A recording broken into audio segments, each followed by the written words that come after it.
Hello, third grade. Today is Library Lessons with Mrs. Couch. I'm Mrs. Couch, and this week we're going to be reading a Valentine's Day book in honor of Valentine's Day. We're going to be reading this book called Somebody Loves You, Mr. Hatch. Really nice story with a really good lesson. So I hope you enjoyed it. Let's go ahead and get started. Our learning target this week is I can identify the parts of a book. Now, we did this last week, but we're going to do this again as a review for those of you who didn't watch or whatever. So, we're going over a lot of different parts of the book because you guys are third graders. So, we've got title, author, illustrator, front cover, back cover, title page, spine, where the publisher is, table of contents, chapter titles, text, illustration, charts, and diagrams. So we'll have to use a few different books in order to get all that in so we can show it to you.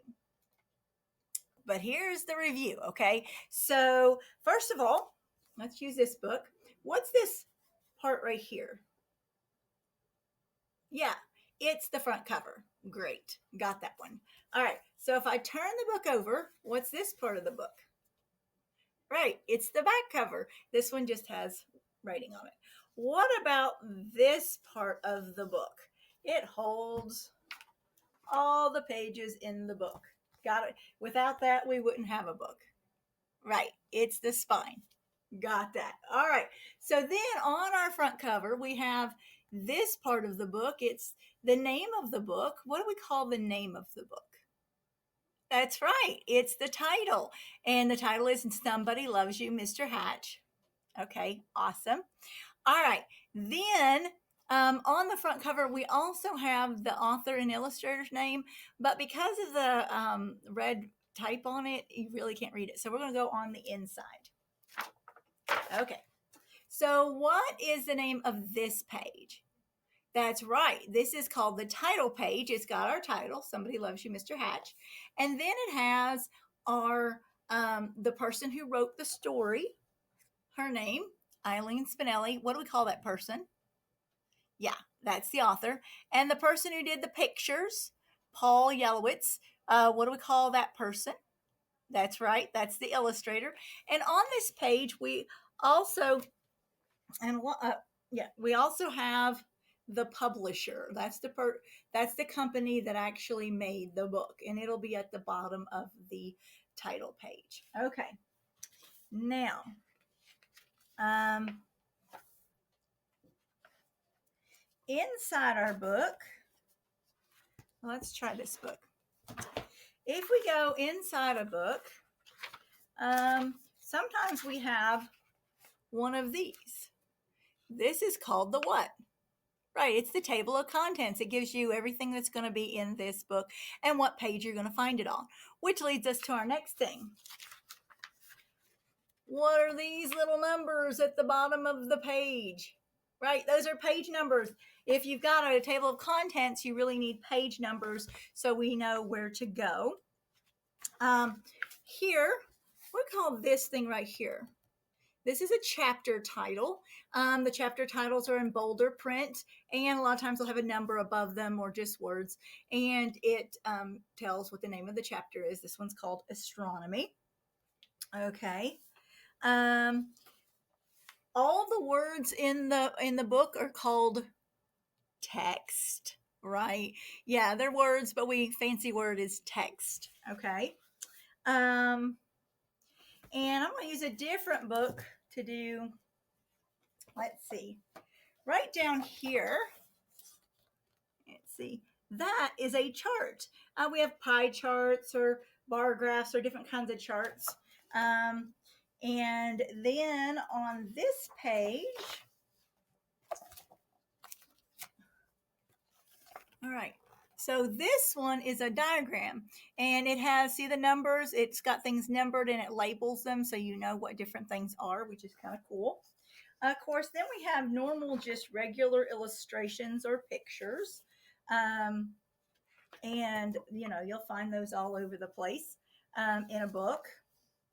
There's some different pictures and illustrations, different diagrams and charts. Okay, so I think that is everything. Good job. You did a great job reviewing all the different parts of a book. So let's move on and go ahead and read our story. It's a really good one. Enjoy.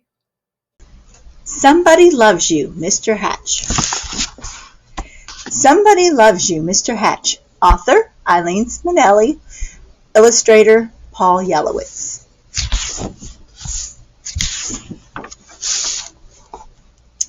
Mr. Hatch was tall and thin, and he did not smile.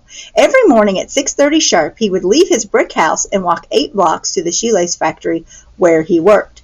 At lunchtime, he would sit alone in a corner, eat his cheese and mustard sandwich, and drink a cup of coffee. Sometimes he brought a prune for dessert.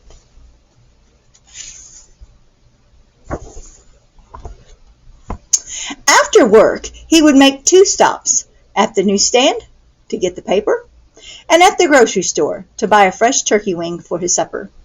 After supper, he read the paper, took a shower, and went to bed early. He keeps to himself. That is what everyone said about Mr. Hatch.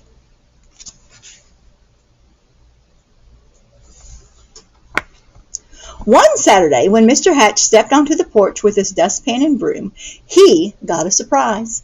A package wrapped in brown paper. He had never spoken to the postman before. "Thank you, Mr. Goober," he said. Mr. Goober smiled. "You're welcome. I always enjoy delivering packages."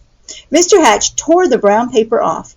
Inside was a white box, which he opened to find another box. This one was heart-shaped, all satiny red with a pink bow on top. It was filled with candy.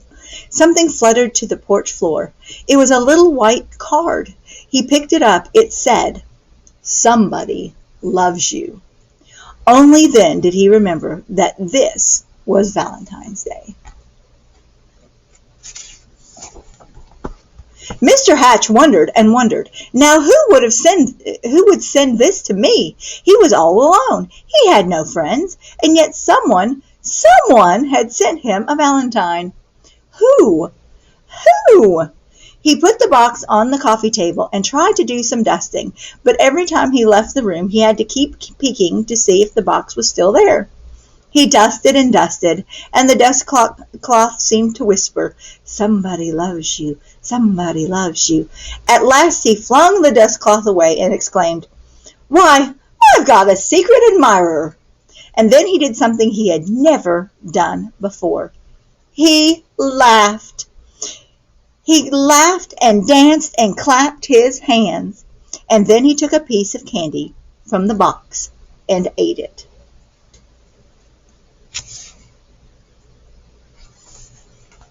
Mr. Hatch changed his shirt and found some old aftershave in the bottom drawer. He splashed it on his face. He picked out a yellow tie with blue polka dots and put it on.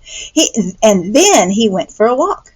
Maybe, he thought, I will meet the person who sent me the candy.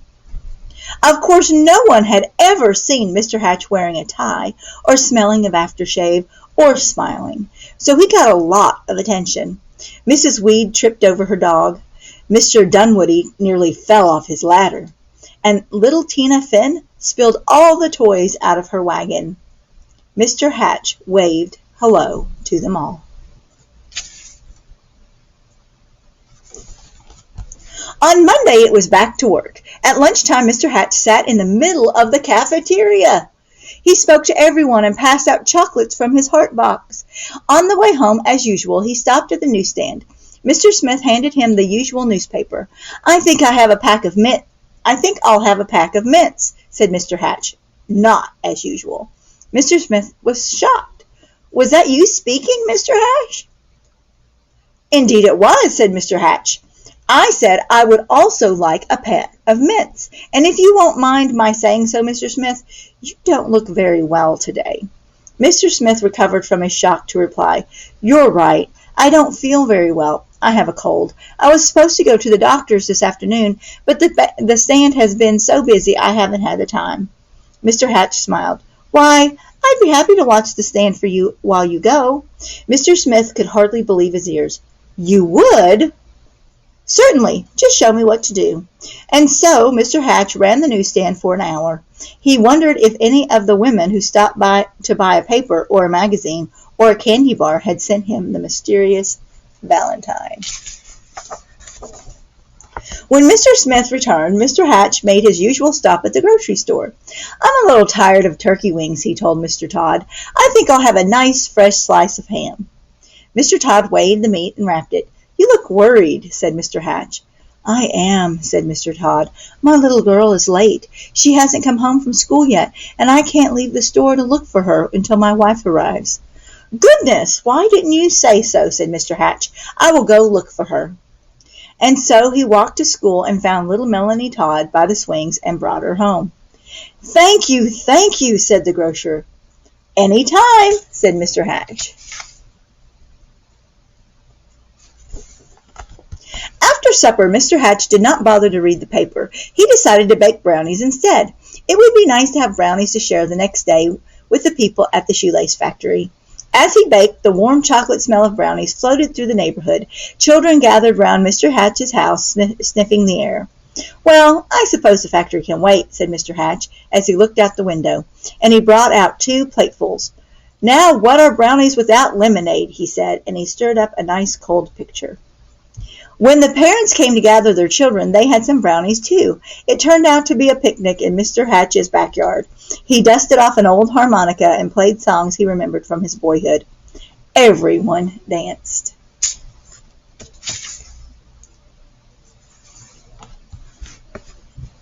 And so the days and weeks went by. When Mr. Hatch wasn't smiling, he was laughing. And when he wasn't laughing, he was helping someone. And when he wasn't helping someone, he was having a party in his yard or on his porch. He seemed to have forgotten about finding the person who sent him the valentine. Then one afternoon, Mr. Goober, the postman, came to his door. His face was very serious. "Come in, Mr. Goober," said Mr. Hatch. "You look upset." "I am upset," he said.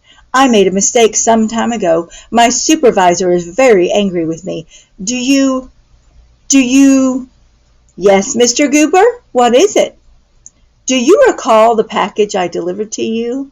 On Valentine's Day, I think it was?" "Yes, I believe so," replied Mr. Hatch, beginning to feel a little uneasy. "I don't suppose you still have it," said Mr. Goober sadly. "As a matter of fact," said Mr. Hatch, "I still have the box. The candy is gone, though. Why do you ask?" The postman took a deep breath. "I'm afraid I delivered it to the wrong address. It was supposed to go to another house." Mr. Hatch recalled tearing off the brown paper. It had never occurred to him to look at the address. He fetched the heart-shaped box and pink bow and gave them to the postman. "I do hope your supervisor won't be too angry with you now." The postman was heading down the sidewalk when Mr. Hatch called from his porch. "Mr. Goober, I forgot something." He gave the postman the little white card. "Somebody loves you."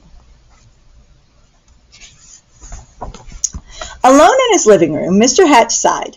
Nobody loved me after all. Then he read the paper, took a shower, and went to bed early. The next morning at 6:30 sharp, Mr. Hatch left his brick house and walked 8 blocks to the shoelace factory. At lunchtime, he sat in the corner by himself, ate his cheese and mustard sandwich, and drank a cup of coffee.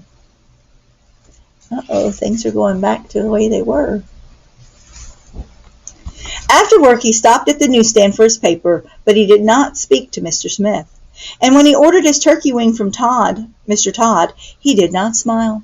Nor did he pat little Melanie Todd on the head, or bake brownies, or have picnics or parties, or play his old harmonica any more. Everyone whispered, "What's wrong with Mr. Hatch?" Mr. Goober, the postman, told them. "We love Mr. Hatch," insisted Mr. and Mrs. Dunwoody. "He gave us flowers for our garden. He helped us to mend our back fence." Mrs. Weed nodded. "I love him, too. He saved his bones for my dog, Ruffy." Ruffy barked. She loved Mr. Hatch, too. Mr. Smith told everyone how Mr. Hatch had watched his newsstand so he could visit the doctor. And Mr. Todd told everyone how Mr. Hatch had found his little girl. All the children in the neighborhood remembered Mr. Hatch's wonderful brownies and lemonade, and most of all his laughter. "Poor Mr. Hatch," they said. "What can we do?" Then Mr. Goober had announced, "I have an idea."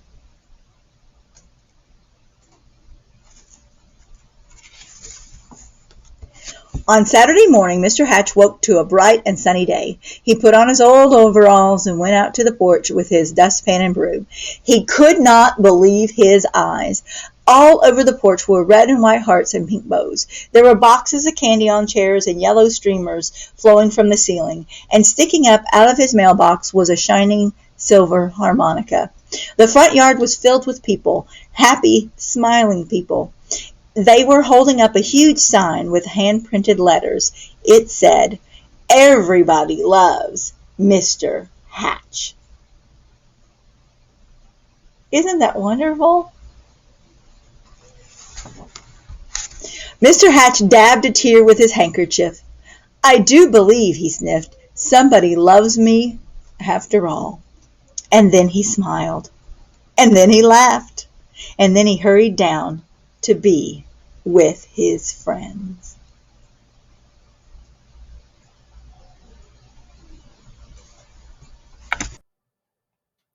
Okay, great book, right? Now, in this book, we find that one little small act of kindness changes Mr. Hatch's entire perspective. He goes from being lonely and sad and not talking to anybody to being like the life of the party and the person everyone wants to be around. And then when he finds out that that act of kindness, that box of chocolates was a mistake, it really makes him sad because he thinks, well, maybe nobody does love me. But in the end, everybody loved him, right? He had become such a huge part of the neighborhood that they brought him candy and gifts, and they had a party for you and for him, and it was a really great story. So remember that sometimes even just a small act of kindness can change somebody's perspective. So next time you think about doing that nice thing for someone, go ahead and do it, because that could be the thing that really changes their whole course. Okay. All right, let's see. Oh, on here we also have our different Kentucky Bluegrass Award nominee books. Here's the first 5 and the last 2. If you haven't read these, go back, click on them, and do the read alouds, because in the end, we've done 7 of the 10, and we're going to end up in a few weeks doing our voting. So please do that. Uh, we also have a couple of Valentine Day rooms, so go in there, click on anything. Those are great. All right. You know what time it is? It's time for Crazy Jokes with Mrs. Couch. Yeah. Okay. So today's joke is a Valentine's Day joke. Here we go. What did the stamp say to the envelope on Valentine's Day? I don't know. What do you think? The stamp said, "I'm stuck on you." Oh, go out and share that with somebody you know. Come back next week for library lessons with Mrs. Couch. And don't forget, keep reading.